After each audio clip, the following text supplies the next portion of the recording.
Good morning, Kentucky Chapter IPMA-HR members and guests. Welcome to the 2021 Annual Conference. It is my pleasure to introduce at this time our chapter president, Mr. Larry Gillis.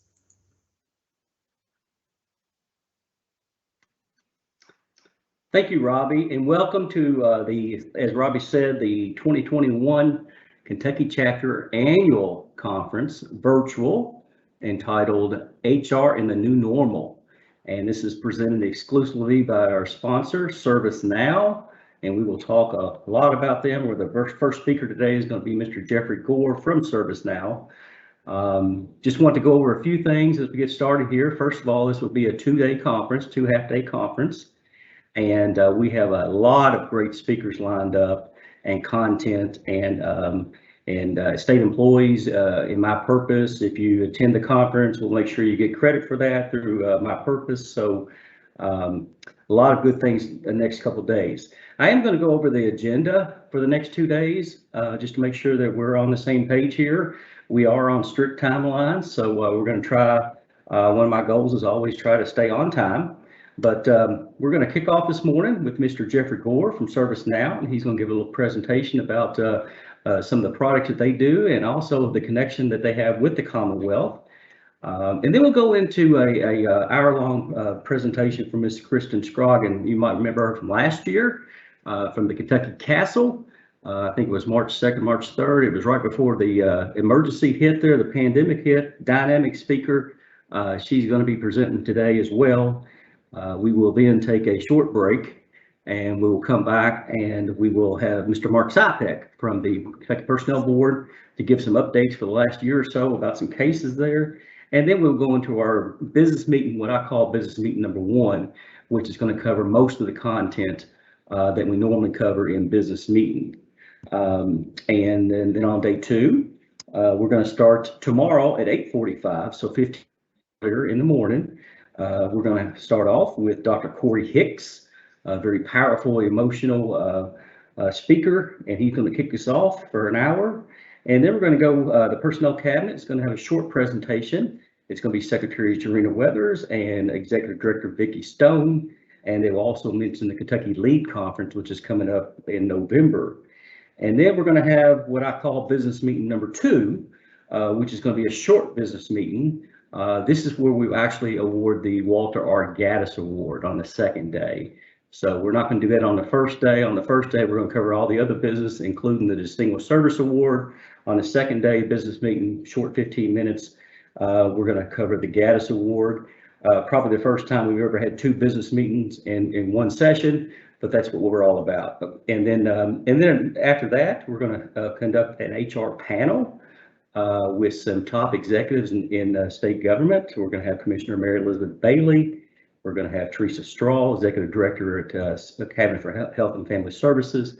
Michelle Barnes, Executive Director for Justice and Public Safety Cabinet. And then we're going to have to end the show, we're going to have another great speaker we've had before, Mr. Kareem Ellis. And he will be providing a half-hour presentation there, and then we'll end the session. So we have a lot of things to unpack the next 2 days. Very excited about the board of directors and what we'll be able to put together here. One of the goals that we wanted to do for our members, because it's been a hard year for everybody. You all have stuck with us. All the meetings we've had this year have been virtual. We just kind of walked into that. It wasn't something we planned, obviously. And so one of the goals that we wanted to do as a chapter was to provide this annual conference free of charge for everybody. So due to our sponsors and due to our fiscal responsibility, we were able to do that. And we've opened this up to even non-chapter members. So I don't know exactly how many people will be on here today and tomorrow. We'll get some numbers eventually, and we'll mention that. But very excited to be able to offer this for our members and non-members, and I will talk a little bit more about it. If you're a non-member, you want to become a member, I'll talk about how we can do that. I will mention that we're also going to have some door prizes. So even though we don't get to come together like we normally do and have the food and all the good things that we normally have, we always give away door prizes. So today and tomorrow, we're going to have 5 door prizes each day. Today, we're going to have 4 $25 gift cards, separate drawings. And also, we will have 4 $25 gift cards, Amazon gift cards tomorrow, separate drawings. That's a total of 8. And then we've also been donated by the Department of Parks 2 one-night stays for overnight stay at Kentucky State Park. So we'll give one of those away today, one of them tomorrow. It's a total of 5 each day, great door prizes, and we'll do that throughout the sessions.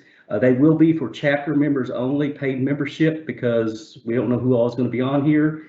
And what we'll do is we'll draw the names and get your address, and we'll mail those to you. So we do have some good door prizes the next 2 days as well. I do want to remind you about the way this program is set up. It's not like your normal Teams meetings that we're used to. At least in Kentucky State government, we've all been on Teams meeting. This is Teams meeting platform. It's more like a production type software. And to that extent, we have, even though we have 2 days, we have 2 sessions each day.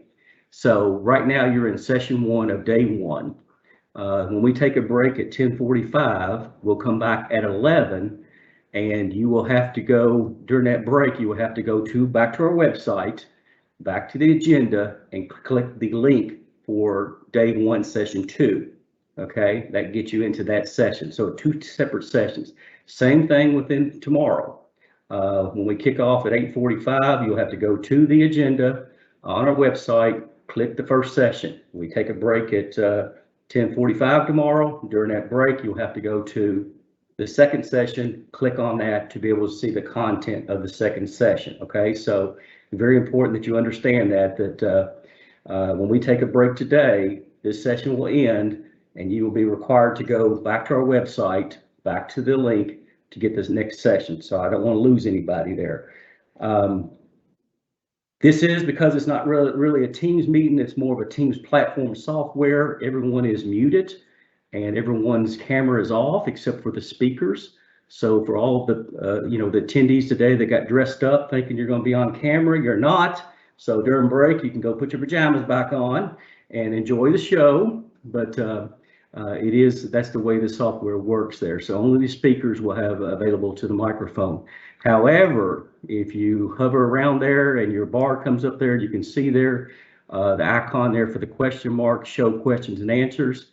You can open that up, and we will take questions and answers throughout the 2 days of the conference and read those off. So if you have any questions and answers or any of the speakers or any part of the business meeting or whatever, that's a way to communicate, and we can communicate back with you on that. So the questions and the answers.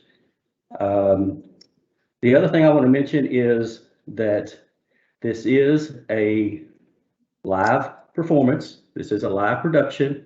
And as with anything, we hope there's no technical glitches, but we've all been on presentations for the last year or 2, or maybe longer than that, where sometimes things happen. So, we're not perfect, we're trying. We do have the IT guru, Robbie Perkins, as the administrator. He's doing all the behind the scenes things there. But haven't heard an official statistic, but I would say that the most common phrase in the last 15 months is "you're on mute."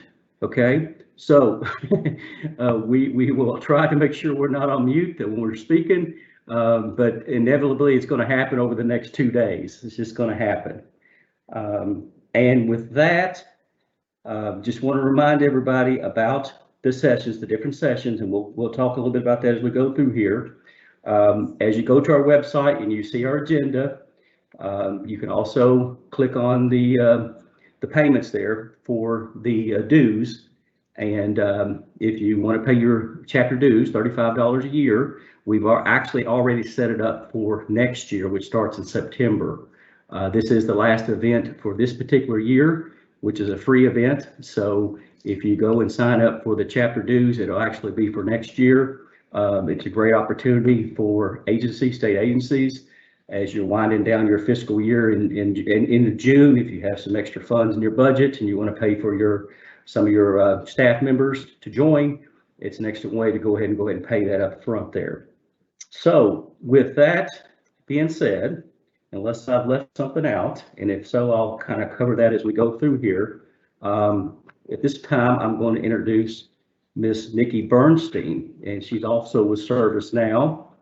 And Nikki is the Enterprise Account Executive for State and Local Government for Kentucky and Tennessee. So this time I'll turn it over to Miss Nikki Bernstein. Awesome. Thank you so much, Larry. It's a pleasure to be here, and thank you guys so much for the opportunity. With that, I am going to introduce Jeffrey Gore. He is the Vice President of Employee Workflows Product Management at ServiceNow. Jeffrey has over 20 years of experience in shared services and service management across HR, IT, and facility domains.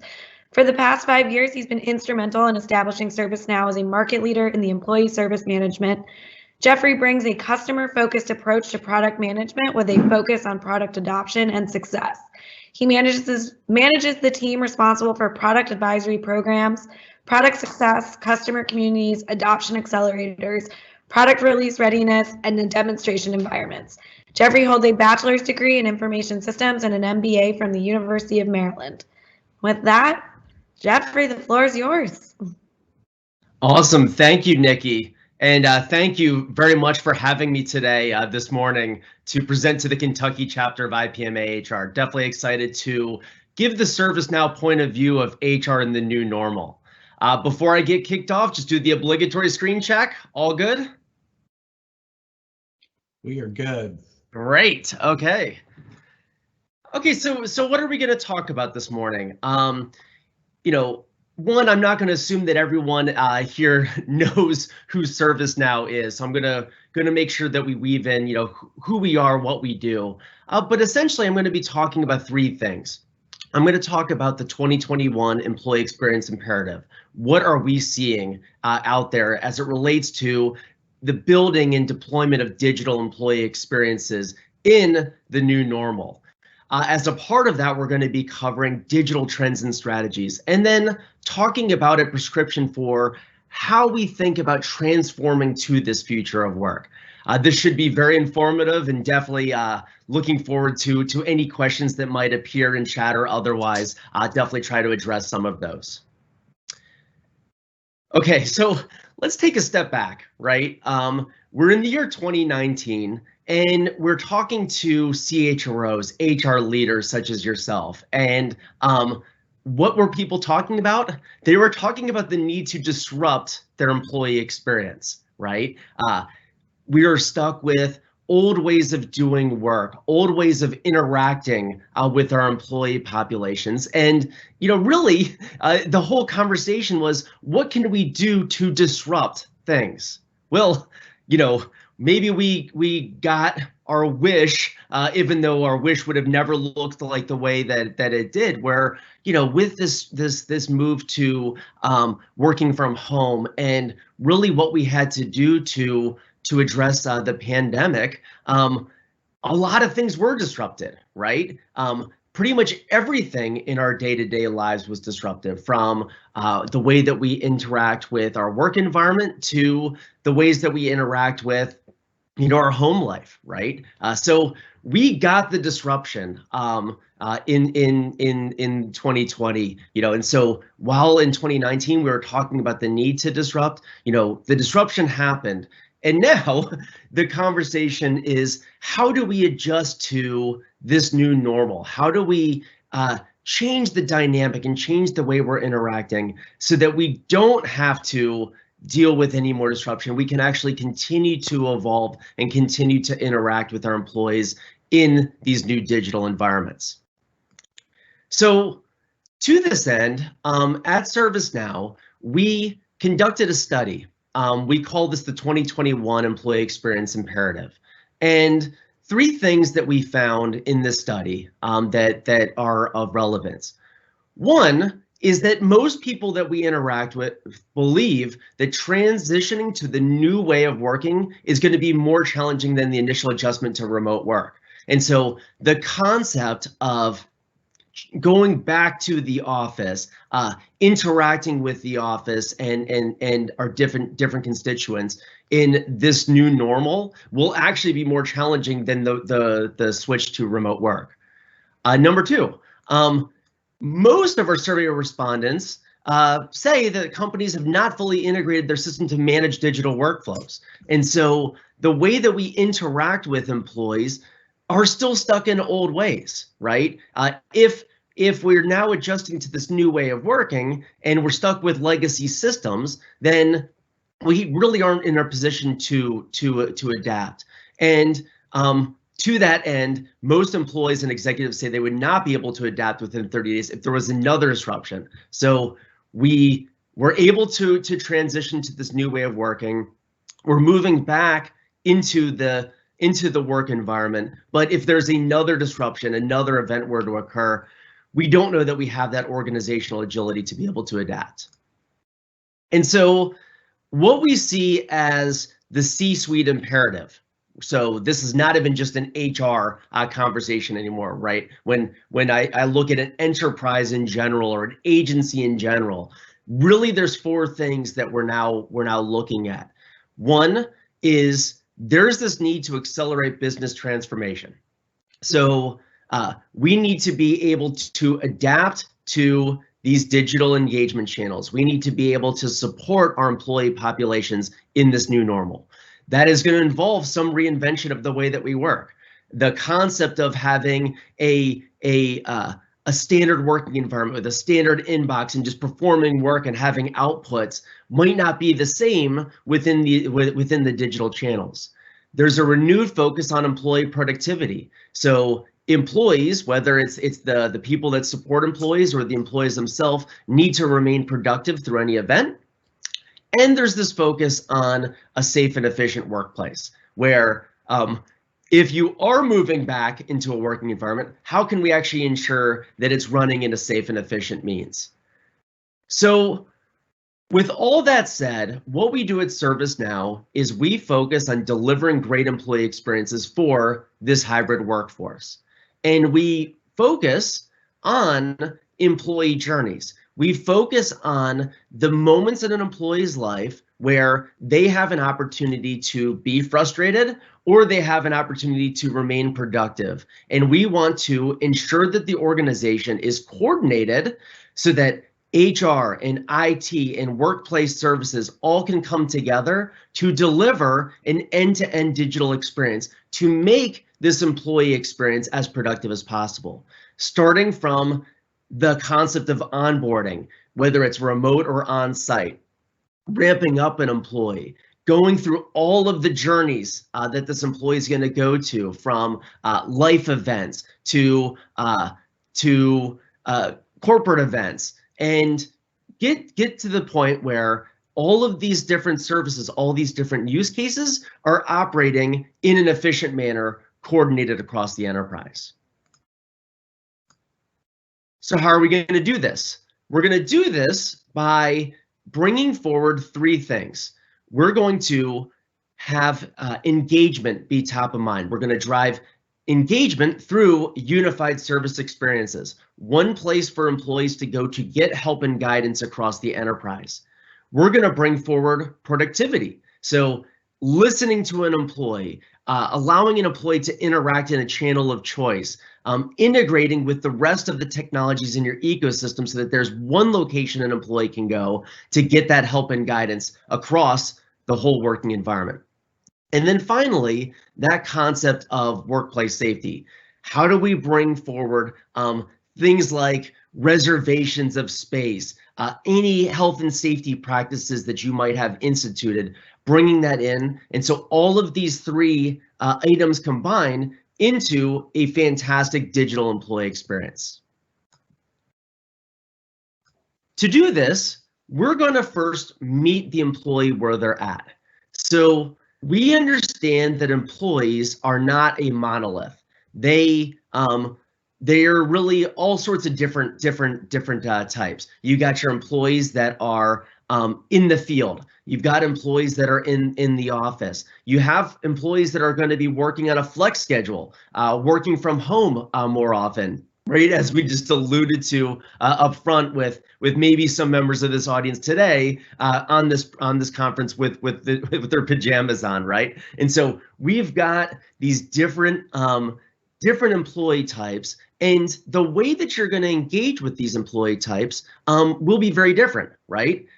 Not everyone will be on a computer. So how do we meet an employee through another channel like mobile? We're all in Microsoft Teams right now. If I'm working in Microsoft Teams, if I'm collaborating in Microsoft Teams, that might be the channel that I want to interact with. And so when I say meeting an employee where they're at, I'm saying deliver services in whatever experience makes sense for that particular employee.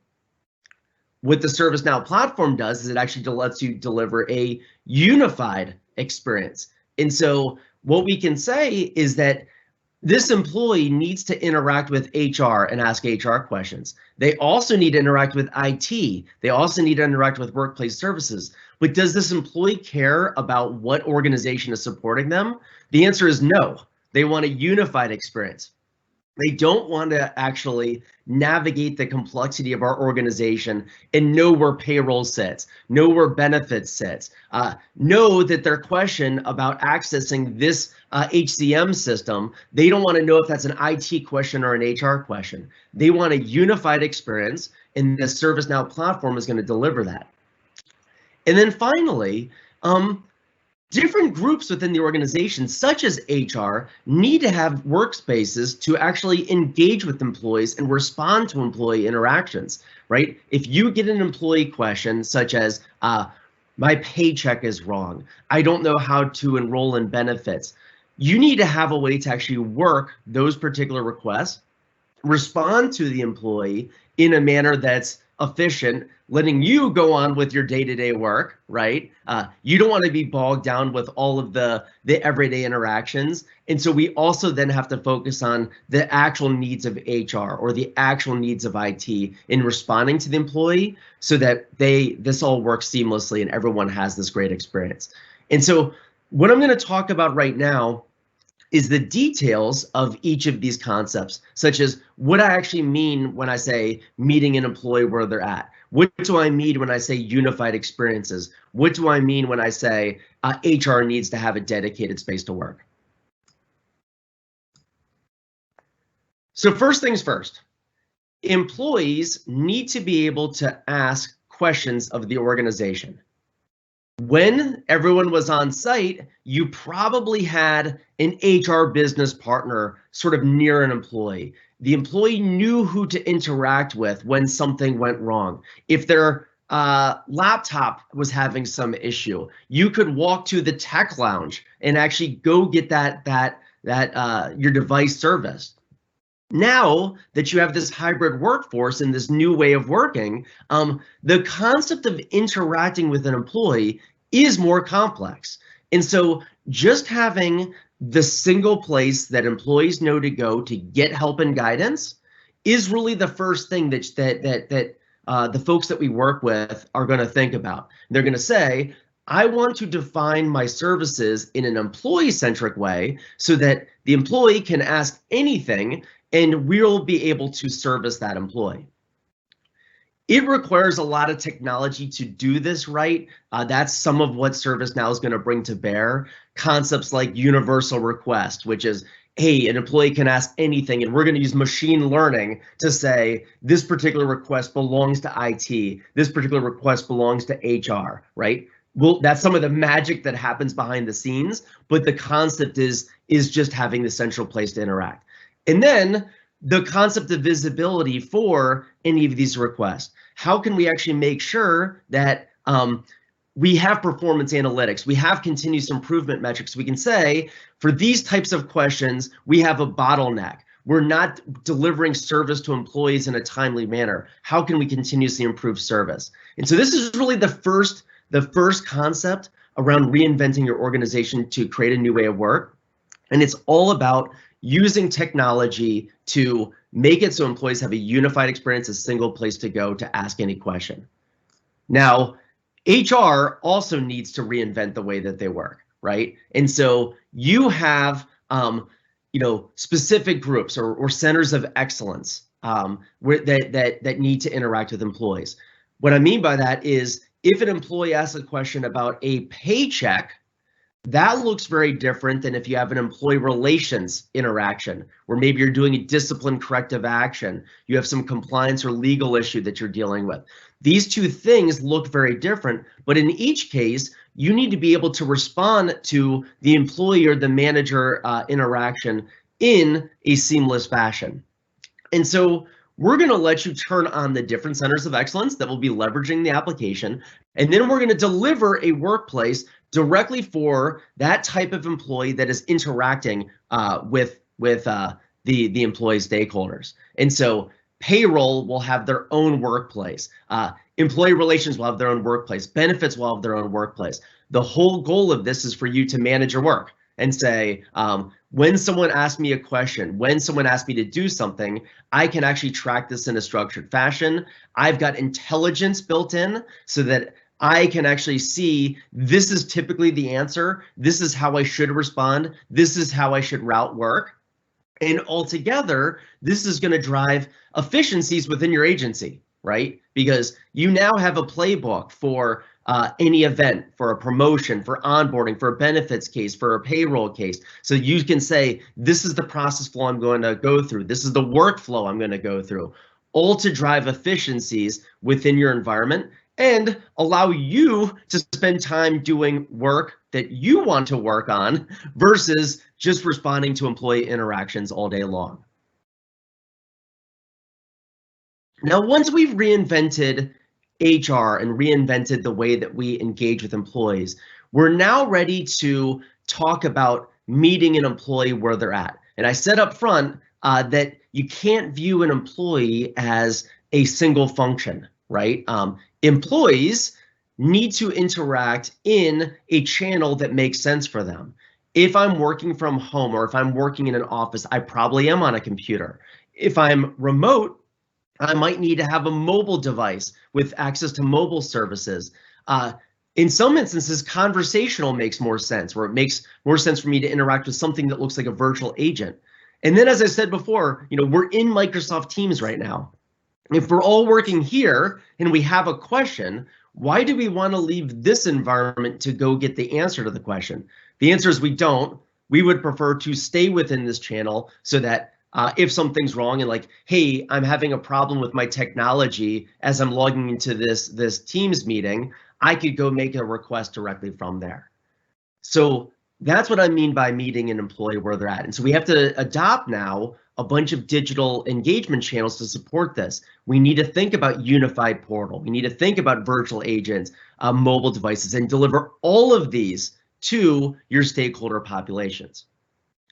And it's not enough to actually think about just delivering a channel for the employee. There's also a concept of proactive communications involved here. Because what you probably find is that you can predict the types of questions you're going to get from employees based on what's happening in their life or based on what events are taking place. So if we're in an open enrollment period, I probably know that I'm about to get a lot of questions about open enrollment. And so would it not be a better digital experience to directly on your employees' mobile device or directly on their portal, just to put all the services there, say, here's the process you're going to follow for open enrollment. Here's answers to your frequently asked questions. And by the way, if you do want to engage with us at HR, you can interact with us in any of these channels as appropriate.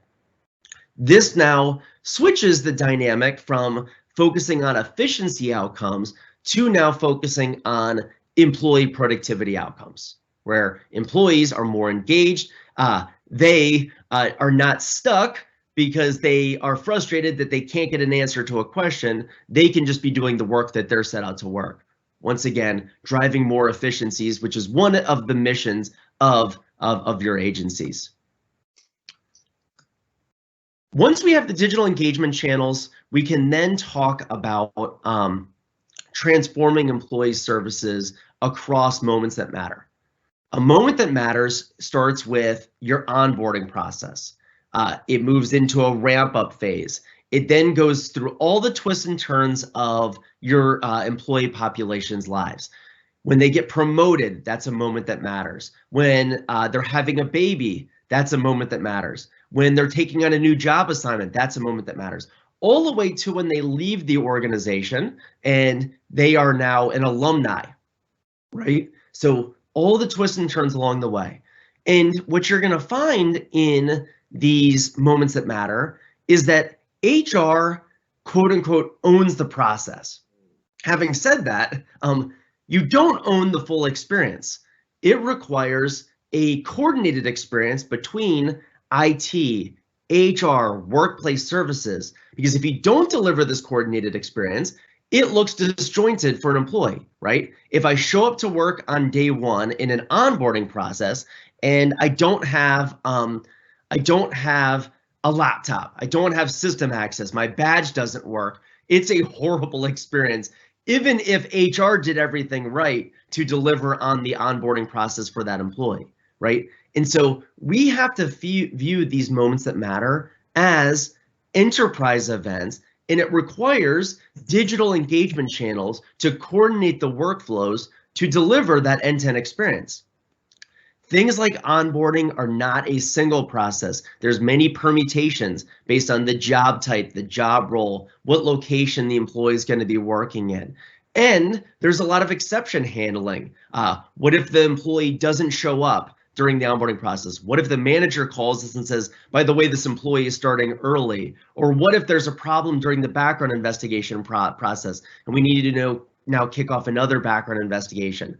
In all of these examples, we can deliver a digital workflow through a no-code, low-code builder for what we call lifecycle events to let you define this end-to-end experience, to let you coordinate the employee and their manager, and IT and HR and workplace services to deliver that end-to-end experience so that employees, once again, can just log into their portal, can log into their mobile device, they can see exactly where they are in the process. Manager has visibility to their employees that are going through a process, and we can take all of the bottlenecks out of this overall experience. Because the concept of delivering an end-to-end journey is complicated, it sounds hard to coordinate IT and HR and workplace services. We do deliver pre-built experiences, such as this is what a good promotions process looks like. This is what a good tax time process looks like. This is what a good return to work or onboarding process looks like, so that you can take some of the things that I've spoken about and have a blueprint for delivering those experiences for your constituents. And so content becomes a big piece of what it is we have to deliver. And then finally, and this I think is a little bit new for us in HR, the concept of people and people experiences has now evolved to also be people and places, where it's not enough to think about employee experiences from just the digital engagement channels, just the perspective of HR. Workplace services is now a key part of this, right? Because if you have a hybrid workforce, you might have more individuals that need to interact with hot desks. You might have folks that are only going to be coming into the physical workplace on a part-time basis, so they'll need things like reservations to support them.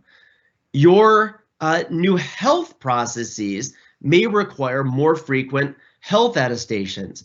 You might need to set up processes where if there is a second wave outbreak of the pandemic, or if there's another event that takes place, maybe even natural disasters, how can we respond to these things quickly?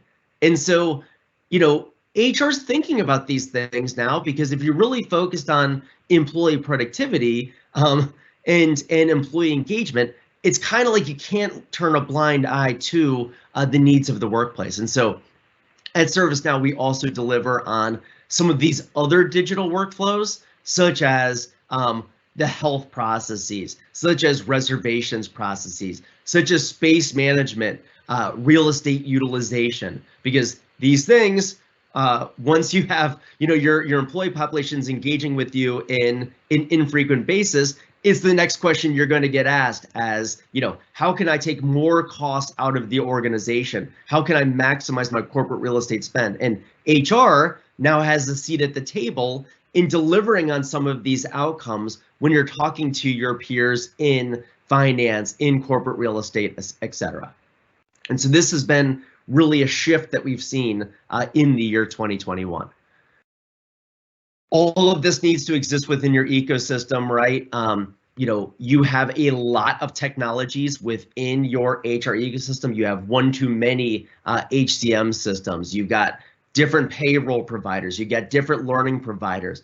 And altogether, you need everything that I said to work within your ecosystem, right? And so we need to make sure we meet an employee where they're at. We need to be able to get them the answers to questions they have, get them guidance, coordinate any of these life cycle events. But this could involve us actually saying, hey, there's a single place for the employee to interact with. We will guide you to the right system. We will guide you to the right department, or we're going to integrate with the rest of your different tech ecosystems so that you have this seamless experience. That's one thing that ServiceNow as a platform will provide.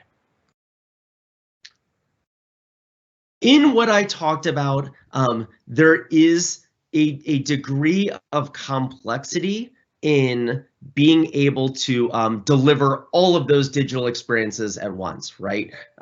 When we interact, quite often with the customer, they're quite often going to say, "Hey, how do I start? How do I think about this for my particular agency, for my particular use case?" And not have to boil the ocean, so to speak, with delivering on everything at once. And so we do prescribe a transformation maturity that allows you to step into all of the experiences that I just showcased in a structured fashion without having to boil the ocean. We do typically recommend to start with the needs of the different functions that support employees. And so if you have a COE for benefits or for payroll or employee relations, great place to start, because you could start managing your work through a digital engagement platform, and then you can actually get to the process where anytime an employee has an interaction with you, you're responding to it efficiently. And if you have that efficiency gain, then other folks are going to want to come along, and they're going to say, hey, I want to get the same benefits that you got. I want to also manage my work through this digital engagement channel. Let's deliver a unified experience. So now when the employee has a question, they can come to one place and they can get help across all of HR, right? And now we've moved into that unified experience. Once I'm there, I can now start layering in things like intelligence, machine learning to predict and make recommendations as to how to respond to an employee interaction, how to route work across the enterprise, and then get more proactive at directly pushing content, pushing communications to employees, so that if I know that they're going through an event, I can actually meet them where they're at and I can push information to them that's going to answer their question before they even know that they have that question. Once I'm there, I can now look at these multi-departmental events like the onboarding, working from home, any other digital workflow, and coordinate IT with HR with workplace services, which leads us to that last phase, which is, fully reinventing work, where we can think about bringing workplace into the conversation. Think of us as not just people leaders, but people and places leaders, and truly focus on employee productivity holistically. And so this is a little bit of a prescription for how we've seen different agencies be able to be successful in deploying the digital employee experience platform that I've previously mentioned. Had great experience within the space across all industries, across all organizations globally. Here's a snapshot from our state and local government teams that are talking about, how we've transformed experiences that are relevant to employees in situations very much like the situations that you're in. This is just to provide a means for you to continue to build your networks across different agencies, across different state lines, in the needs and in service of your employees' constituents. So to sum this up, what were the takeaways that I want you to leave with? One is now is the time to expand the commitment to resilience, the time to expand the commitment to deploying digital engagement channels. Now is the time to think about redesigning and improving the workplace experience. Now is the time to think about how you can have support channels so that managers can efficiently manage employees from anywhere, right? You do that if the manager can interact with the employee in a channel of choice for that employee, pushing work and routing work across the enterprise. That leads to the third point, make work seamlessly, right? If the work we're doing is not tracked through digital engagement channels, if I cannot route work to the correct place within our organization, then we're not running efficiently. And then finally, the concept of viewing employee journeys, don't view these as an HR specific action. Think of this as a coordinated approach between IT and HR and workplace services that can deliver a personalized employee journey through a moment that matters. By taking care of your employees, by focusing on practical employee experience transformations like we prescribed, it's going to maximize your investment within experience, allowing you to achieve efficiency, productivity, and engagement channels.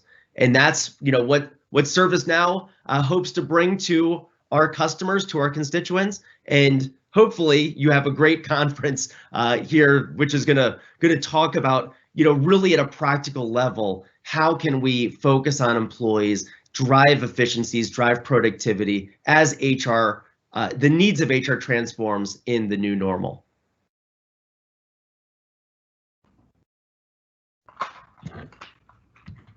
Thank you very much. I'm going to pass it.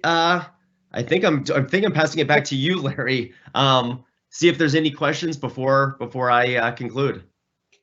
No questions, and we're turning it over to Nikki from ServiceNow.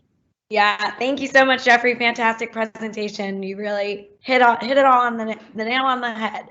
Our next speaker is Kristen Scroggin, and backed by popular demand, Kristen Scroggin can't do math or bake a pie, but she's a great speaker. Kristen has her master's in communication studies and bachelor's in communication arts. She has been a communications lecturer at the University of Alabama in Huntsville for 11 years before starting her own training company, Gen Y Communications, in 2017.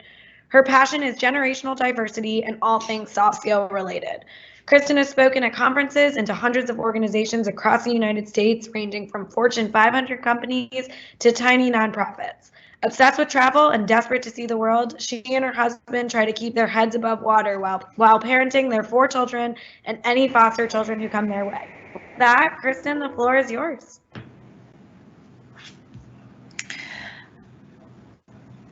Okay. I think everything is the way it's supposed to be. Is there any problem? Can you give me a thumbs up there, my little check? Can you see my screen? Can you hear me? Yeah, rocking, awesome. Okay, so nice to see you all again. You were my last live presentation before the pandemic happened. So you're dear and near to my heart. I am really excited to be with you today and just talk a little more about generational diversity, and we'll throw a little bit of that in there, but really talking about this idea of the pivot that you've just made, because the pivot is a pretty darn big deal, and that's what we're going to explore today. So if you will think back into October, whenever the heck it was, when we did our presentations last year, I said to you, we are overdue for a major event to shake things up. Do you remember that? And some of you, I'm sure when the pandemic hit, you thought, oh my gosh, this woman is a psychic. I'm absolutely not. We were overdue for something to happen that would sort of shake us up. And I'm so glad that Jeff went right before me, because he said so many of the things that I wanted to be able to highlight today also. So you're going to see a lot of collaboration between those two things. But the bottom line is that companies that refuse to pivot at this point in time are going to have a really hard time staying open in a post-COVID world, okay? We're not at a place anymore where we can just figure it out. So let's explore what this is going to look like a little bit more. We're going to talk about 3 sections of information today. Specifically, section 1 is going to be all about change. Change is inevitable. Changes have been happening since the beginning of time. This is not the first time the United States workplace has changed, and it certainly won't be the last. Then section 2, we're going to discuss some of the workplace trends that are out there. And then in section 3, we're going to talk a little bit about how communication is key to this. So my goal is for you to spend this next hour with me and have something really solid that you can take away with you and go, okay, I can put together a plan with this. I don't want you just to have a good time. I mean, obviously, I want you to have a good time, but I really want you to take something away and feel really good about what is coming next, okay? So let's dive right into this idea of change is inevitable. So when I was prepping for this, I started doing a lot of research, and the big thing that I see coming up over and over again is that people are not looking at the pandemic as if it is a change management issue, okay? So that's one of the first things I want you to think about. This is a change management thing, okay? And the more you know about change management and how we correct effective and how we are able to enact effective change, the better off you and your particular organization is going to do, okay? So we've got to understand change and that it is something that is going to happen. So the first way we look at that is that the pendulum always swings, okay? And we talk about this, I don't know if you remember back when we talked about generational diversity and how we're constantly reacting to our parents' bad parenting. You remember that? Same thing here. We are always swinging back and forth within a culture. And so as bad as things can be are just as opposite as good as things can be. And they can go back and forth. And so the thing is that some people, as I've been doing research in this, you just seem so depressed. I've seen people that are like, this is the worst it's ever been. We have just out of control racial relations. Everything is just bad in the United States right now. But here's what I'll kind of give you as a point too. In the past 100 years, the country of Germany has tried to take over the world twice, okay? They killed literally millions of people. And yet there are people who are sitting on this phone call right now saying, you know, when the pandemic is over, I'd really love to take a trip to Germany.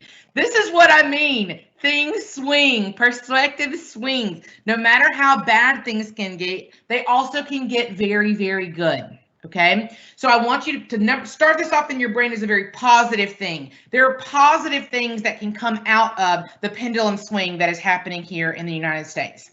So here's just to give you a bit of perspective, because a lot of people don't know a lot about epidemics.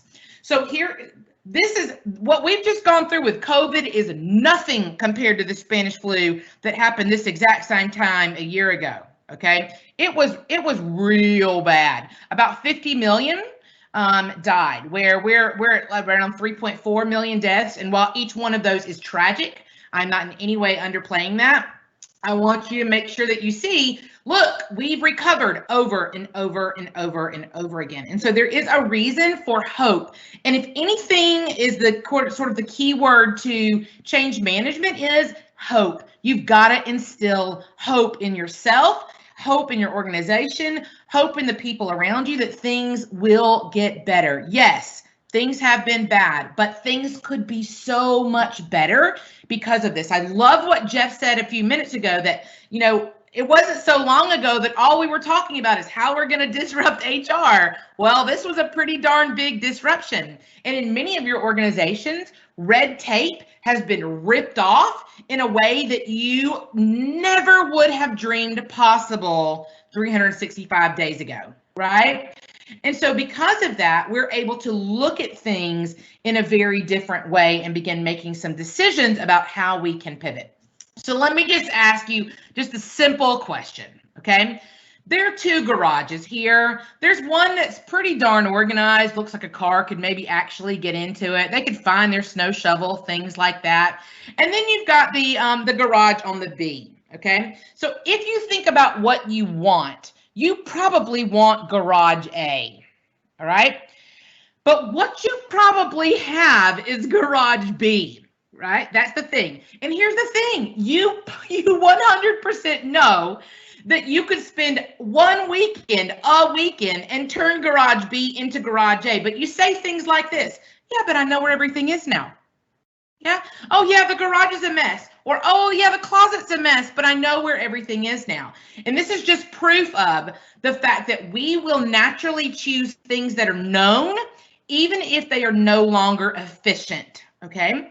And this is one of the things that you are going to battle, HR people, is that you will have people in your organization that are going to choose what they knew for the past however many years of their work experience over what is now the most efficient, what is the most fiscally responsible, what is the most environmentally responsible. They're going to choose what is known. And so you can't make decisions based on people being logical, because most people's garage looks like B, right? And that's not logical when it's time to find the things you need. So you go ahead and prep yourself that as we have this sort of new normal, people are going to choose things that are known, even if they're no longer efficient. Another good thing that you have to understand is this: we gravitate towards things that make us comfortable. So I want you to think about the years and years where you did go to work, especially if you had to put on a suit, right? Like Larry was wearing earlier. You had to put on a suit. I bet you money that the minute that Larry came home, the first thing he did was change clothes, right? Because we gravitate towards things that make us comfortable. I want go back not even that far. Go back 10 years, right? You remember when all the softwares had things, they called them hotkeys. Remember this? Where you could Control Alt, Control Shift, right? Or you could Command Shift, and you could get all around all these different places. And then your company brings in a new software and it doesn't have any of those hotkeys. Why? Because it's laid out in a way that's 1,000 times more efficient. But the problem is that if we've been doing those hotkeys, right? We've been doing those shortcuts. We want our shortcuts. And so the thing is that you are going to have pushback for a minimum of 6 months on anything that's new, okay? Go ahead and expect it. Anything that you introduce that is going to be new, you are going to have pushback minimum of 6 months, because we gravitate towards things that make us comfortable, all right? So how are we going to eat this elephant? One bite at a time. You cannot get in your brain, okay, Kristen, I'm going to go immediately back to work and I'm going to sit down with the rest of the C-suite and I'm going to tell them all the things we need to change, and I'm going to expect that we get these all changed immediately. We're talking about mega change right now. This is some of the largest change we've had. So how are we going to do this? One bite at a time, right? You want to be looking for small wins. Give your team an opportunity over and over and over again to have small wins. So you look at a team that maybe really needs a particular style of online management, right? And you get them the software that they need, and they fall in love with it, and it makes them 1,000 times more efficient, and the clients like it, and everybody's doing good. Then what you want to do is take those people as soon as it's going well, and you want to have story time with the rest of your organization. And you want those people to say, you know, at first I didn't particularly love this change, but now I super love this change. You want to look for people who will collaborate on the win. So as we go through this presentation, I have to make sure that I give you this important notice. Workplace trends don't care about your feelings, okay? So what I've seen over the past, in particular when I've been doing new presentations specifically on the new normal in the past 3 to 4 months, is there are some people, and this just makes them so mad. Every time I tell them this is a new workplace trend and it's probably going to go into place, and if they don't like that trend, they are just mad. Here's the thing, my friends, what's coming is coming. You being mad doesn't change anything. Actually, what you being mad does is slow the ability for your organization to have the progress it needs. Okay? So as we're talking about things today, please know I'm not trying to hurt your feelings. I'm not trying to rile you up. What I'm telling you is these things are coming. The research says they're coming, all right? And whether you like it or whether you don't like it, it doesn't make the information any less true. And so if you want people to buy in to these new changes, HR, you have to buy in. You have to buy in, okay? So I'm going to get Robbie actually to begin pulling up an online video for me. And it specifically is about this concept of first followers, because you, HR, are going to, even though in many ways you're the leader here, you're the first really visible first follower that your company is going to see. And there's just a great video here that potentially is going to take us through that. So can you show us that, Robbie?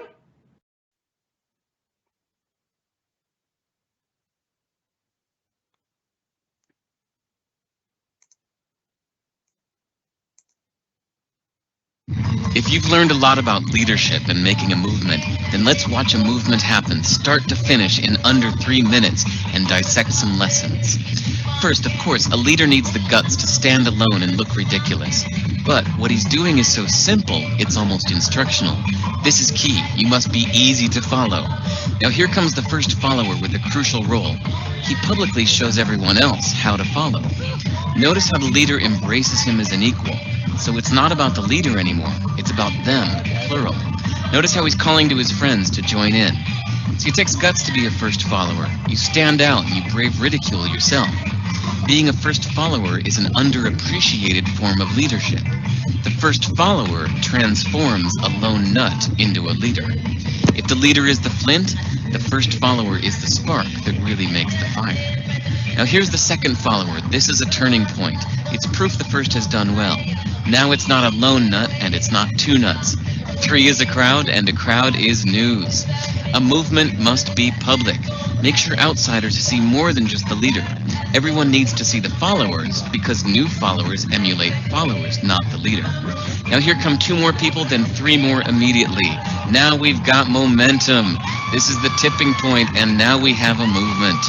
As more people jump in, it's no longer risky. If they were on the fence before, there's no reason not to join in now. They won't stand out, they won't be ridiculed, and they will be part of the in crowd if they hurry. And over the next minute, you'll see the rest who prefer to stay part of the crowd, because eventually they'd be ridiculed for not joining. And ladies and gentlemen, that is how a movement is made. So let's recap what we've learned. If you are a version of the shirtless dancing guy, all alone, remember the importance of nurturing your first few followers as equals, making everything clearly about the movement, not you. Be public, be easy to follow. But the biggest lesson here, did you catch it? Leadership is overglorified. Yes, it started with the shirtless guy, and he'll get all the credit, but you saw what really happened. It was the first follower that transformed a lone nut into a leader. There's no movement without the first follower. See, we're told that we all need to be leaders, but that would be really ineffective. The best way to make a movement, if you really care, is to courageously follow and show others how to follow. When you find a lone nut doing something great, have the guts to be the first person to stand up and join in.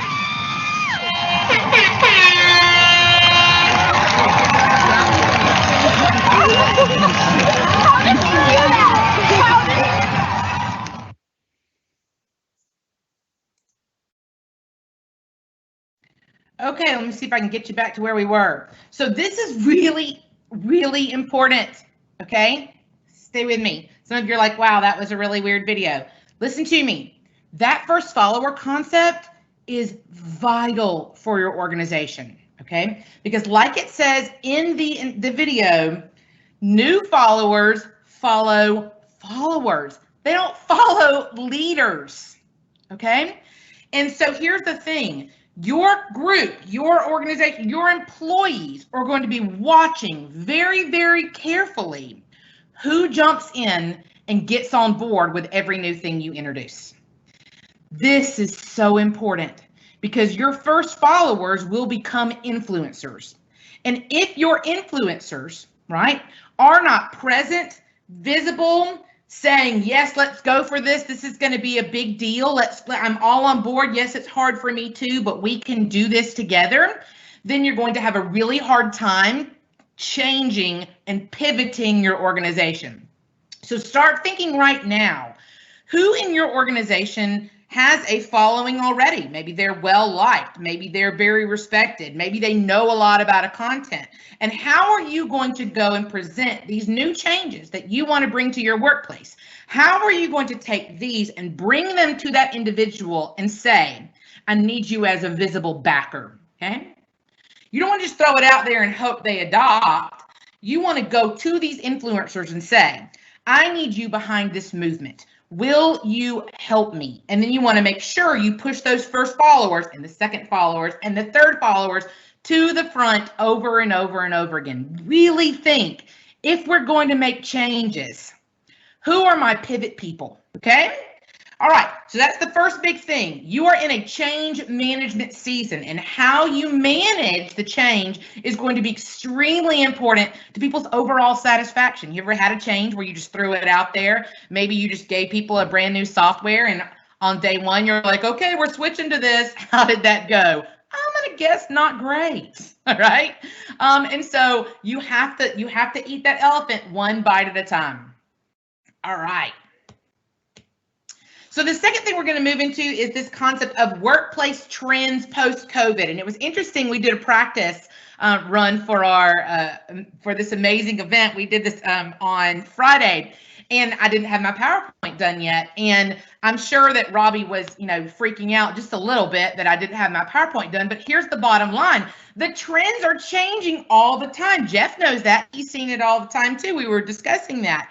So the trends are happening. And so part of your job, hear me, HR, part of your job is to begin reading what new trends are there. LinkedIn is your friend. LinkedIn articles really has been pushing some amazing articles up to the front about workplace trends that are really happening. And there's a word, last year, the word, in 2019, the word was sustainability. Right? When we were at the last conference, everything was about sustainability. How are you going to attract and retain new millennials so that they don't leave your company every 18 months like they were doing? Remember all that?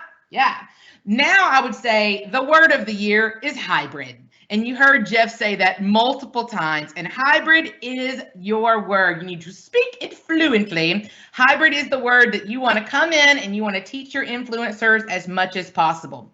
So let's hit a few of the things that we can see based on research is probably not going back to fully normal or pre-COVID days.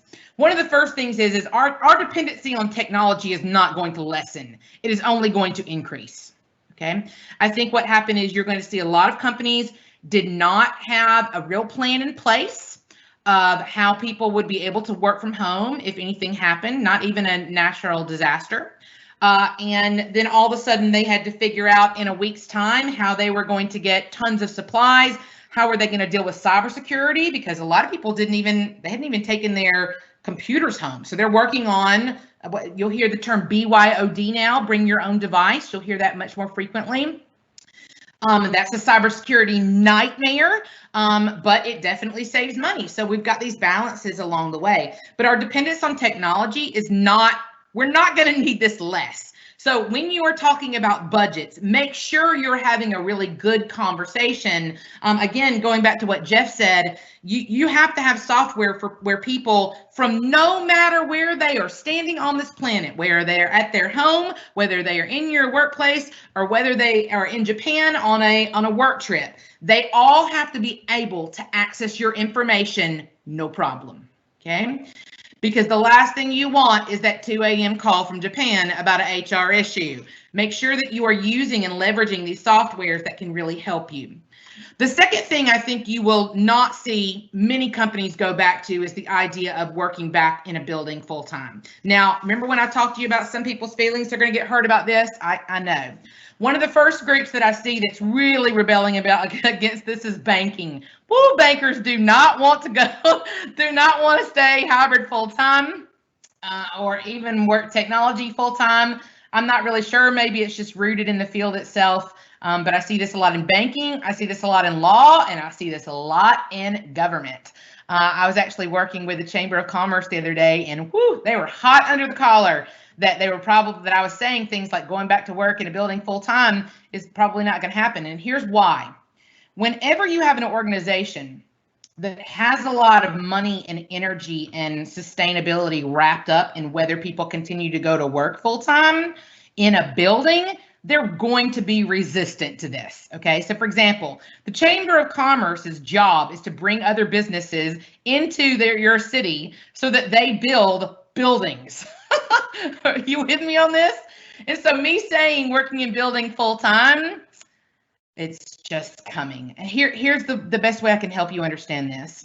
I work a lot with Missile Defense Agency. Missile Defense Agency is the most locked down company I've ever worked with, ever. Way more locked down than NASA. Way more locked down than NASA, okay?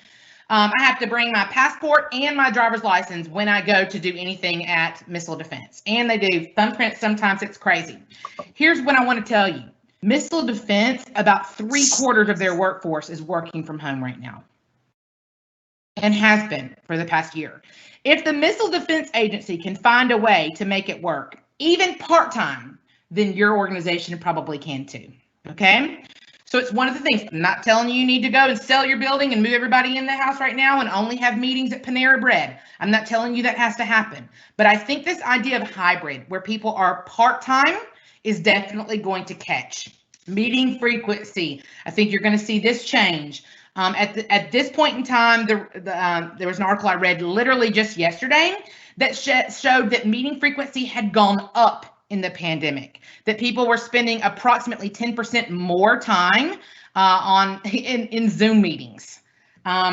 This has a lot to do with managers and managers' styles and managers feeling uncomfortable not knowing what their employees are doing. Okay, if we're really going to be honest, it has a lot to do with power, not so much about information being relayed. So that's one of the things you're going to want to really look at and talk to the other managers in your departments about is, do you really need to be having meetings as frequently, as long? They've also increased by 15 minutes, which I thought was really interesting. The number has gone up significantly. Dress codes are changing, okay? So here's what I will tell you.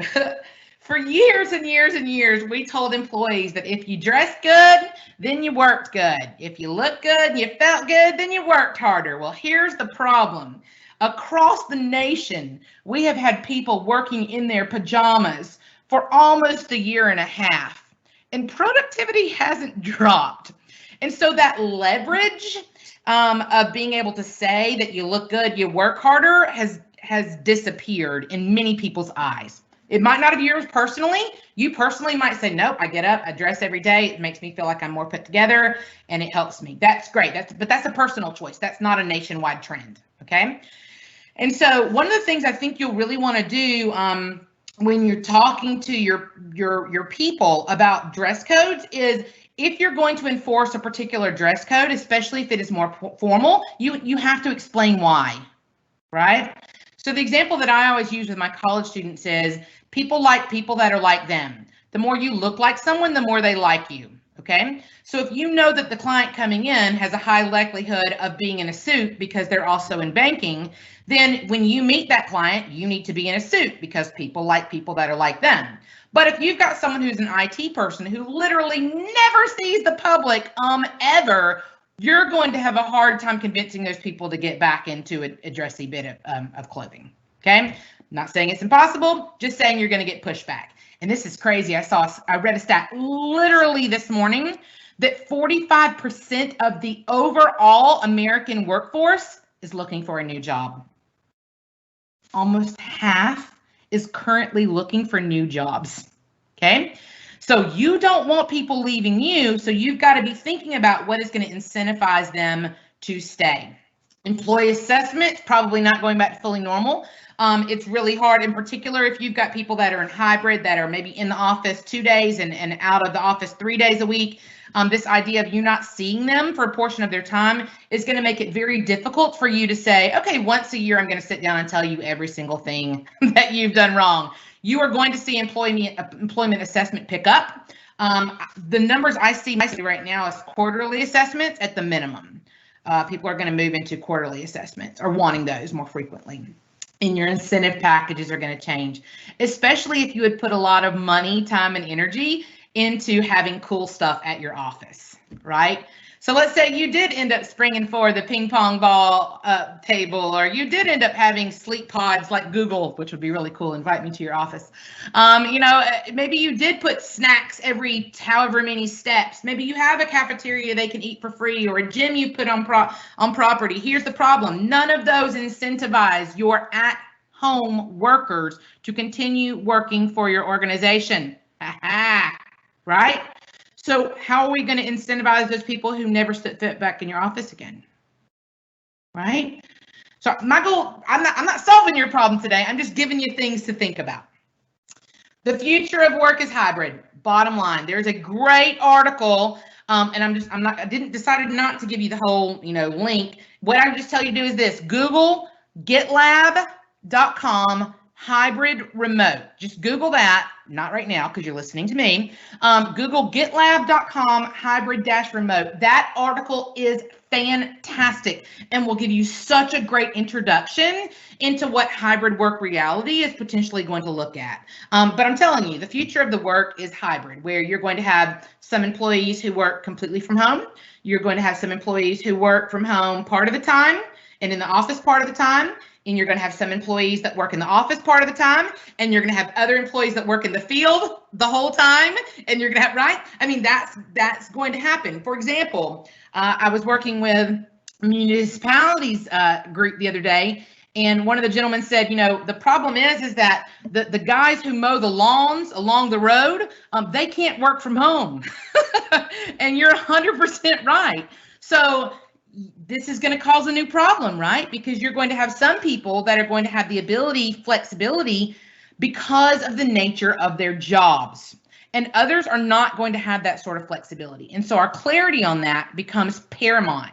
It needs to be really, really clear, especially as these 45% of people are looking for new jobs. When you're putting your job descriptions out there right now, you need to make it really, really clear what the expectation is going to be of this person. Are they going to be able to work full-time from home? Are they going to need to be there hybrid? How many days? Are they going to work full-time in the field? Are they going to work full-time in the office? This is going to need to be included on every single job description you ever put out henceforth, okay? Because it's the first time that really in 100 years, it's ever been an option for people to be able to work like this pretty consistently. All right. So interesting stats here. 55% of businesses globally already offer some sort of capacity for remote work. So we're not behind the times on this. And 18% of the global workforce telecommutes on a full-time basis. So when you look at the world already, and this is, even when you think about it from a pre-pandemic standpoint, we already were trending towards giving people some flexibility. Right? And here's the bottom line. When you have ownership, when you get to be part of the decision-making process, you don't push back against the decision as hard. When you're part of making the decision in some small way, it somehow lets you own the change in a different way.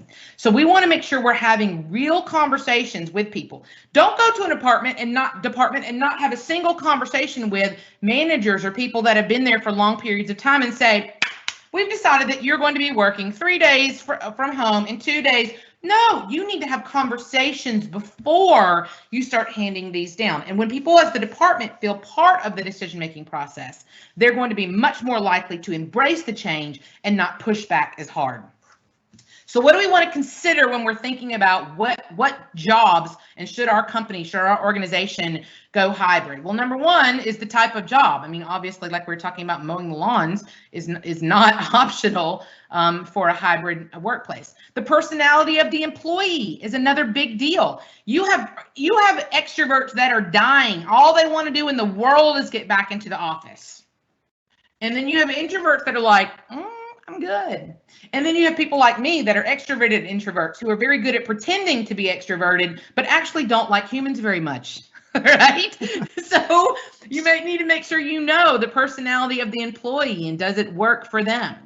How much does that individual need the office or at home? How much do they need? Do they need 3 days? Do they need 4 days and 1 day off? Do they need 2? Do they need 3? You need to have a conversation with individuals, with managers, and managers need to. That's the whole point of having this idea of hierarchy, is that people that manage the people are talking to those people and saying, what do you want? Let me run that up the flagpole. How will you keep employees feeling connected to the company? This is going to be a big deal. And this is part of why that 45% of people are looking to jump. Is there are a lot of people that during the pandemic just abandoned the idea of corporate culture. They were like, let's just try to survive this, right? And so we abandoned this. But then other people decided they were going to try to do corporate culture virtually. Well, here's the problem. Being in front of a computer all day is exhausting. It's just exhausting. And being in front of a Zoom is even more exhausting, okay? And so while you're having these, I saw a lot of corporate happy hours is one of the big things that I saw, which I'm sure your extroverts love. And what happens is you make everybody feel like they need to be there. 4 or 5 people talk the whole time. The rest of the people are like, man, I need to be at soccer practice right now, right? They're not all into this whatsoever. I get the idea of this. So here's what I think that is the advantage. As things open up in your state, the corporate culture is going to have to happen outside of technology. You're going to have a hard time continuing your corporate culture just from doing Zoom meets, okay? So where you meet at a restaurant, where a whole team meets at a restaurant, or you all go out and do axe throwing as a team. Those team building things will become a lot more of a common builder, and you're going to need them. You're going to have those to keep people feeling connected to the company. Just having a t-shirt that says the name of your organization on it is not going to be enough to keep people tethered to your company at this point in time, especially if they are working full-time telecommute or in hybrid. Are you going to require set work hours? There are some people that have, because they work with contracts, they have hours that they have to set. Are there going to be core hours? Remember we talked about that way back in 2019. Core hours, this idea of there being certain hours of the day where everybody's available during that particular time, and their flex and the time around that. How are you going to set your work hours? Will there be supply stipends? One of the big things that we saw come out of the pandemic is that not everybody has the money or the resources to have not only a computer at home, but internet strong enough to make it work, right? Some of you saw this like it was crazy to you. They don't have the 1 gig or the 2 gig, and it's just not, they just don't have enough bandwidth to be able to run your softwares. Is that something your company is going to somehow supply? Right? Are they going to bill that to you for them to have internet within their company? Will your C-suite and managers be influencers? You have to, any change you're going to make, you have to get your leaders to either be standing out front like the crazy dancing guy, right? Out there waving and flapping his arms and making a show out of how great this is going to be. Or at the very least, they've got to be the first followers, right? They've got to be the first 1 or 2. It's extremely important that they understand that their job as leaders here is to get behind the trend. That's what the word consensus means. Consensus doesn't mean you love it, doesn't mean you 100% vote for it. It means you agree to visibly support the idea of the organization, okay? And then, do your job descriptions need to be rewritten? I'm going to go with probably yes. And if you remember way back to our generations conversation, around 80% of both millennials and Gen Zs believe that their job description is an accurate depiction of what they're going to do for a living. So go ahead and laugh at those goobers right now, right? Because you know that there's that horrible sentence that says, and other duties as assigned, right? That makes it impossible for you to actually know what's responsible for anything. Well, millennials and Gen Zs, they want that job description to be a pretty good depiction. A lot of this comes down to them always having a rubric from their project since the time they were very young that would say, if you want to make an A on this project, you'll do blah, blah, blah, blah, blah. B, you'll do blah, blah, blah. And that happens all the way up to graduate school. They're getting these rubrics. And then they're coming into your workforce and you're like, hey, go be awesome. And they're like, what would that entail? Job descriptions need to be far more, I'm not saying you shouldn't have flexibility within it, but that we need to look at them as boundary setters in a way that we hadn't before. Another big thing, and this is maybe the last one I'll tell you when it comes to hybrid, is if you are going to bring everybody back into the office, or anybody, let's do that, you are going to have to explain why they need to be back in the office. In particular, people who are between, I'd say 55 and 40. If they're between 55 and 40, those Gen Xers, you better be able to explain what is going to happen in that office, what magic is going to happen that's going to make sense for them to spend 20 to 30 minutes to an hour to 2 hours commuting every day. Okay, you've got to be able to explain that, because you're taking time away from their life now that they had gotten back. So you've got to be able to explain that. Not saying that you don't need to make them come. I'm just saying make sure you have a good answer of why before you bring them back in. We are seeing that less experienced workers, those zero people, they're just starting out or 5 years, are actually wanting to be in the office more days per week. Again, have a conversation with your individual people, but this makes sense to me. Once you have been doing something for a long period of time, you don't feel like you need the same level of supervision. You don't have the same level of questions you need to be asked.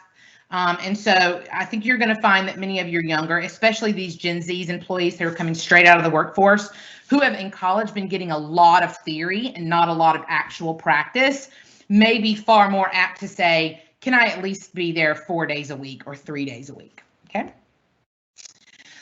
Interesting here, stat for you to look at. 55% of employees prefer working remotely at least 3 days a week, where 68% of executives think employees should be in the office at least 3 days a week to maintain a strong company culture. And the reason I tell you is this: there's a disconnect.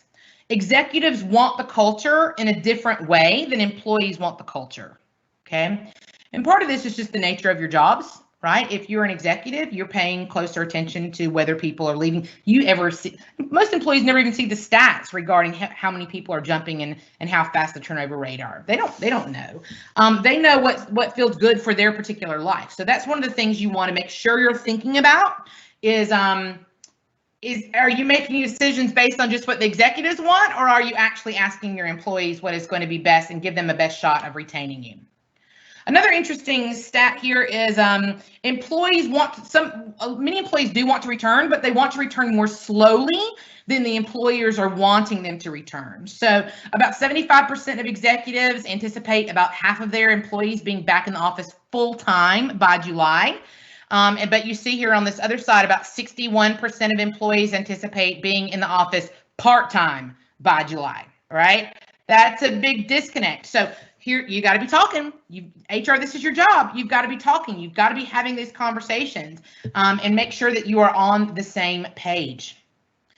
The next thing I will add to you is expect generational drama. So we talked about this in 2019. If you haven't heard my generational presentation, you would love it. Please look up my information on Gen Y and I'll teach you more about generational drama. But I think you're going to see quite a lot of it happen here. Why is this? Because as we get older, we like our patterns. That's just facts, right?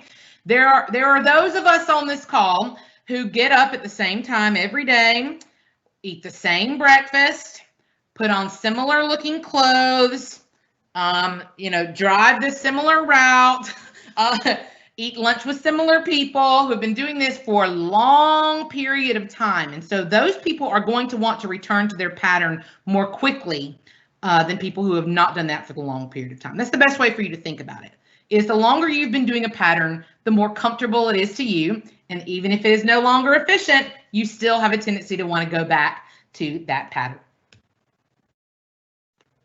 Great stat here too. And this is going to be important for those of you who have people both in and out of the office. It doesn't matter, but greater control over their own schedules and the ability to have more flexible work schedules make employees 43% less likely to lose motivation in their jobs. That's a big stat, right? Having some semblance of control, right? Being a part of the decision-making process. So getting to schedule. So let's say that even let's go back to the idea of the guy who has to cut the grass. If that person can go onto an online platform and be able to tap, there's all the slots that are there that have to be filled, and they're able to tap in what times they want to be able to come in, they are going to feel more fulfilled in their job just by having this simple ability to say,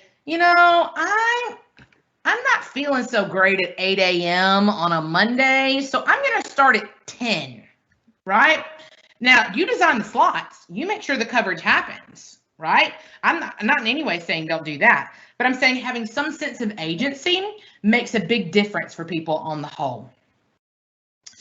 So what are we going to check? We're going to check our clothing policies. We're going to check those yearly evaluations. We're going to check our employee incentives, okay? Clothing policy, yearly evaluations, employee incentives, those are going to be the first three that I would say, if you're going to have that one bite at a time elephant, those are the first three that I would say start taking a bite out of. And then the last section we have here is this idea that communication is key. And I think Jeff hit this really, really well, and he said it multiple times, but your communication about what's coming, what is, what's changing, all of these things is going to be important, because the reason that 45% of people are wanting to jump ship is because they have no idea what's going on. And there's part of you, HR, that's sitting back there and you're like, yeah, because we have no idea what's going on. So I get that. But as much as you can communicate, that's key. Transparency is extremely important at this point in time. So if we're going to build these virtual teams, how are we going to communicate with these particular people? Well, the first thing I would say is value people, use technology. Technology is just a tool. It's not the end all be all, okay? Your people have to feel valued. The critical factor in virtual teamwork is people, right? So making sure that people feel valued, appreciated, acknowledged, that they're told how they are contributing in the overarching goal and mission and product and widget building, whatever it is that you do, they need to know how they are a part of it. The second thing is that lack of transparency will kill the team, all right? When you are doing more virtual teams, you are more likely to feel a little bit out of the loop, okay? And so here's what you don't want to happen. You don't want to happen this idea of the only way I can get ahead is to come back into that office, okay? You don't want that to happen, right? Because that sets a really unfair precedent for people that have found a way to work more efficiently from home, right? And so you don't want a situation where people feel like it's unfair, they're not as trusted, and if that leader's coming in and they're only promoting people who are actually in that office and they don't communicate often with people that are on their virtual teams, you're going to have a lot of issues. Reduce uncertainty as much as possible, right? When you're working in a virtual space with reduced opportunities to communicate, uncertainty is intensified, right? When you don't know what's going on, it freaks you out just a little bit more. And so we want to make sure that we are lowering the temperature and we're being transparent. We're communicating as much as possible. Any kind of conflict that starts to feel like it's edging up, you want to make sure you're really paying attention to, okay? And the bottom line is that we have a tendency to ignore conflict more often in virtual teams. And some of you might have noticed people are a lot sassier behind a computer. Have any of you dealt with that? Raise your hands. There's people that have no problem taking a side swipe at somebody that they would never say that walking down the hall to that other individual. They would never have that conversation.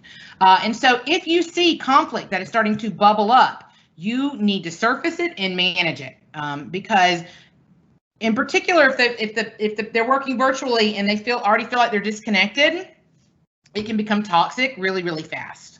And then work with the team early to develop shared norms. Unless norms are agreed to early in the life of virtual team, that individual team members just make up their own rules, right?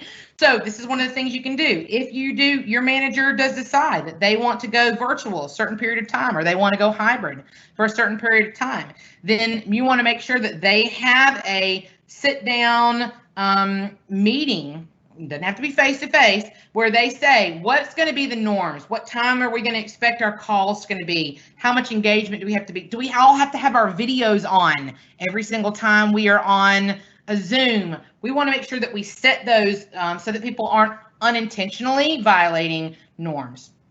Another big thing I really would love you to think about, and I'm actually so glad that I'm at the beginning of your presentations today, is that Zoom fatigue is a really big deal. And it's very true, and it's hard to sit in front of a computer, but there is tons of research that shows that the reason why it is so much more exhausting when you are on gallery view, right? For those of you that look at all the screens at one time in that Brady Bunch, like the video is showing here, it is exhausting because you feel like you're on all the time. You feel like you have to be 100% attentive because you never know at any given time if somebody can look at you. Where even in a meeting, people, occasionally zone out, or they're like, in a face-to-face meeting. And so having to be on is one of the first things that exhausts you. And then the other thing is that we, by our nature as humans, we're constantly pulling nonverbal communication to try to figure out if someone's a threat. It's just in our brain. It's that good old caveman junk, right? And so what happens is on the screen, we've lost a lot of nonverbal communication with people's hands, and the way they're sitting in their chair might give you a different impression, or if they're zoomed forward and they look like this while they're talking, right? And so the problem is that you are now intaking nonverbal communication on 9 people on a screen at any given time. And so overwhelmingly, they've seen if you change it to like speaker view, where you only see one person at a time, your Zoom fatigue level will go down. And they've also shown that just letting people turn off their cameras also increases their ability, their longevity on how long they're able to sustain a call. You want to think about security and equipment updates. Are you going to need to buy any kind of software for anybody who is working in a hybrid environment? Are you going to need to buy new computers for people working in a hybrid environment? And then how are you going to deal with cybersecurity issues? Because the last thing you want is for someone to get on their home internet or VPN, and then all of a sudden every bit of your information has been hijacked. We don't want this, and so we want to make sure that we're thinking about cybersecurity along the way and having conversations with people who are experts at this in making decisions about your team. And the last big thing I really want to push you to this is this idea of we can hang out. Now, here's the thing. I'm a Gen Xer, okay? I am 43 years old, and as I told you in 2019, I don't want to hang out with you, and neither do most Gen Xers. We want to come in, maybe not come in, do our jobs, and leave as fast as humanly possible, okay? We are the least social, but all of the research points to the fact that baby boomers are very social, which is part of why they're missing being able to go face to face, right, with their friends in their office. But also millennials are a bit more social. But this new group, these Gen Zs that are coming in, the ones that are 25 and below, they're super social. When it comes to work things, they want to hang out face to face. They want to sort of glean information from you. If you can do it in a casual environment, especially one that includes booze, they're so much more in for that, right? But we do see that trend. Remember, I told you about the pendulum from the very, very beginning. We're always going to go from super social to I don't want to hang out to let's hang out a whole lot to I don't want to hang out. It's always going to swing. But the good news is that in your workplace right now, you've got 2 groups that are interested in being social. So it's fine for you to find ways for you to be able to hang out in groups outside of just virtually, and understand that people are less likely to be rude to people that they've actually met face to face. So if you have a new employee and they've never done face to face with any of these people, and you're like, this person's a jerk face, hey, have an event where they get to see each other. The money that you're saving in for those of you that are not making them come in, the money that you're saving in lights and office buildings and furniture and toilet crews, right? That's easily enough money for you to turn around and use on some of these culture building events. And the very last thing I want you to think about, and even pass along to your people, is you must be able to lead from anywhere, okay? And the key word here is trust. You have to be able to trust your people. If you don't trust your people, you've heard the idea of coach up or coach out. You might have some of that happening here. You might have some people that were super, super relevant, were amazing in office, but absolutely refuse to get on board with a hybrid or transitional workforce. And you might have to coach those people out. And those are the kind of decisions that we're going to have to make in a new world. Because here's the thing. Any of you that were ever at the beginning of a company starting up, you know that the people who got you to your first 2 million are probably not the same group of people you have that are getting you to 20 million, right? It changes. You need different personalities and people that are talented at different things. You have to trust your people, and you have to believe that they're going to do what they tell you they're going to do. You also have to be trustworthy. You have to show up when you say you're going to show up. You have to be real. You have to be kind to people when their weird cat randomly comes popping up in the middle of the video. That's the nature of the beast now. Kids are going to pop their heads in. Have integrity, demonstrate fairness, be accessible, have a positive mindset. You might want to have virtual office hours. That's one of the things we do in the university, where we have times of the day where they can schedule online with you to be able to meet and have a face-to-face Zoom or Teams or whatever it is. Have a positive mindset. Remember, reestablish hope over and over and over again. Share strategies. Make sure you're explaining the whys. Any new action that you're going to put into place, you need to be able to explain the why. Okay? Be transparent about any changes that are going to happen. Expect pushback. Don't get frustrated. Expect inefficiencies for the first little bit. When people are adjusting to new softwares, new times, it's going to be hard for people for a little bit, but stand your ground. Say, no, this is the change. This is the pivot we've chosen, and we're going to move in this direction. We can support you, right, as much as possible, but just expect pushback is going to happen. Don't collapse at the first sign of pushback, and be a human first. Remember, you get this much of people's lives, and you see this much, right? On a day-to-day basis, you see this much. So be a human, be kind, be accepting, be a good listener, be open, right? Remember that whenever change happens, it's difficult for everybody. That's part of change management, is having leaders in place who will help walk people through the change, who will stand behind them, who will cry with them, who will believe in them.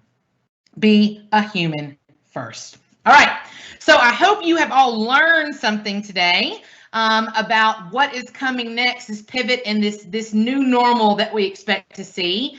If you have never heard of me before, my name is Kristen Scroggin, and I run GenY.com, and I would love for you to check me out and check out all of my social media pages.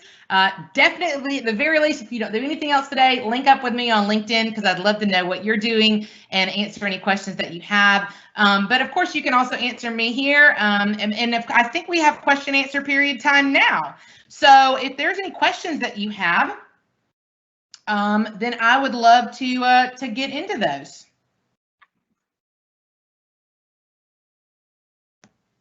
See if I can get back to over here. Okay, questions. Anything popping up, Robbie, in the Q&A? You want to tell them how to do that?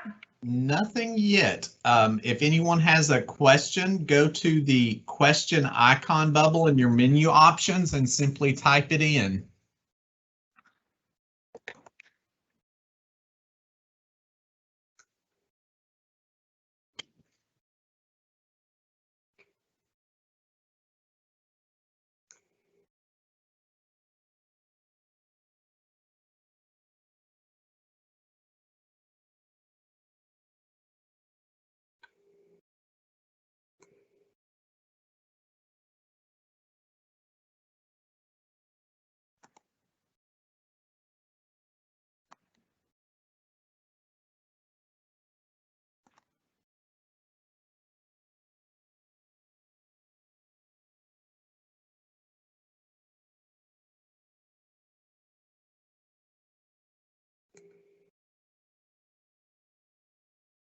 No questions yet, Kristen.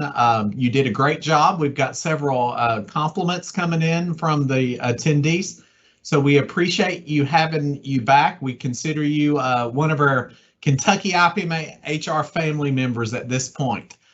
So thanks again. And at this point, we're going to turn it back over to Chapter President Larry Gillis. Awesome. Thank you guys so much. Have a great rest of your day and have a beautiful conference. Thank you, Kristen. for that presentation there. It's so funny because I laugh so hard, and then you come up with these serious points, and I'm like, yeah, that's a good point, and then next thing you know, I'm laughing again, and you know, just it's a wonderful presentation, very timely, very appropriate. I'm sure there's a lot of people that are probably thinking about a lot of the things you just said, and to that extent, I do want to say something that I forgot to mention this morning. I know we have some people that could not make the morning session, some HR executives, because they told me they couldn't, but they wanted to, and they need to see what you just presented. And so Robbie, our IT guru, has told me that, as I mentioned this morning, all the sessions, we have 4 different unique sessions on our agenda, and you have to click into each one to get to that particular presentation. After the sessions are over, the links on our website that you go to for each session turn to video to view later, okay? And they'll be active for a few months. So if you missed the session this morning, or the one this afternoon, or the ones for tomorrow, then you can actually have someone go view those. So, okay, so do we have, I'm just here, Robbie, do we have any more questions for Kristen coming in before I go on, or not? Kristen is replying to some of the questions, but one in particular, she's replying to: what are the biggest changes you have seen in the new norm in the workplace?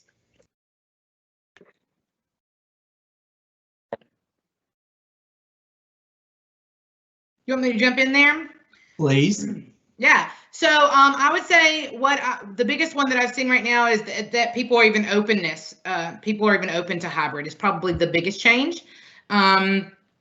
That's the first change that we haven't seen that in forever. I mean, everyone in the world would have told you, nope, it's not possible, can't do it, we're not going to do this. And then all of a sudden they had to do it for 6, 7, 9 months, and then magically they could do it. So I'd say the biggest changes I've seen is in the new norm is this openness to hybrid. I mean, obviously dress code is another one. You know, people are like, well, what are we going to wear now? I still don't suggest you wear pajamas if you do come into the office, but I do think it's going to be something that people are going to dress down. Jeans you're not going to have to donate to the March of Dimes in order to wear jeans anymore. I think that's going to be something that's going to be a big change. I still think you should donate to March of Dimes. But I really would say openness to change is the biggest thing. You know, we're at this weird time where, you know, for years I had been telling companies and organizations, if you don't figure out a plan soon for these millennials, you're going to really have trouble. And in saying, like, what are you doing with software? What are you doing with being able to access HR 24 hours a day? You know, what are you doing for that? And then and everybody was like, yeah, we'll get to that. Well, then all of a sudden they had to, right? And so I think some people are going, oh, well, maybe all this stuff we've been reading about and hearing about is right. And so we're at this really fertile time for big changes to happen. I think we're seeing a lot more openness to the conversations regarding diversity and inclusion, just an overarching level of openness that I think we didn't have for quite a long period of time. So yeah, openness is going to be my big change, because once people have been slapped in the face a few times, they all of a sudden go, oh, maybe there is another way.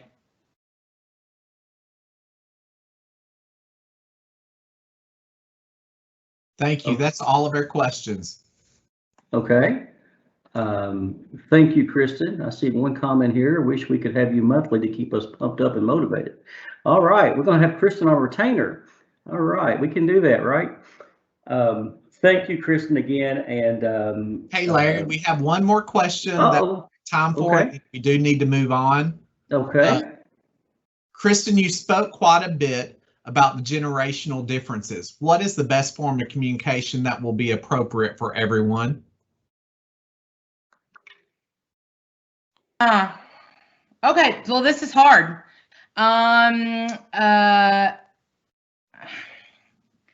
There's not one. There's not one. And that's what's making HR insane. HR is that you're now having to publish a newsletter, do voicemails, have a meeting, send something out via text, and put it on your website. And that's making you crazy because everyone wants something different.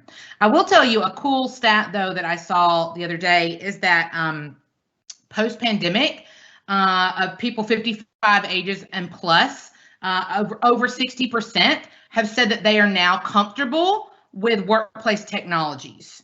And so that's good. If you've got your older generation who is like I think somebody had mentioned just a second ago, also on the question and answer, if your older generation is getting more comfortable with these technologies, then that is a good sign, right? It means if they get comfortable with one, they can get comfortable with another one. So I would say that you're going to find that medium program management software where people can log in exactly.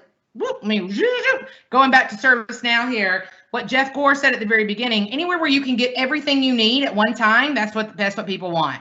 Okay, so if it can get pushed out on a text and be able to be on a website and be part of the monthly newsletter, people are going to be more on board with that particular thing. So program management software, yay, that's your friend. Thank you. Okay, thank you, Kristen. Thank you for that presentation, the good questions and answers that came in there. I do want to remind attendees that we are going to take a break until 11 o'clock. So normally this is where I would tell you where all the facilities are, but you're either at your house or work, so you should know where everything is at. We'll come back promptly at 11 o'clock. Now, again, you have to go back to the agenda to click on the link for the next session in order to be for that one to start. So if you're not there, if you're still in this session, then you're not going to be able to see the presentation. At 11 o'clock, we'll reconvene and we'll have Mark Sipek from the Kentucky Personnel Board, and then we'll get into the business meeting. So thank all the speakers this morning. Thanks to ServiceNow for being the sponsor. We'll take a break right now for everybody, and we'll reconvene at 11 o'clock.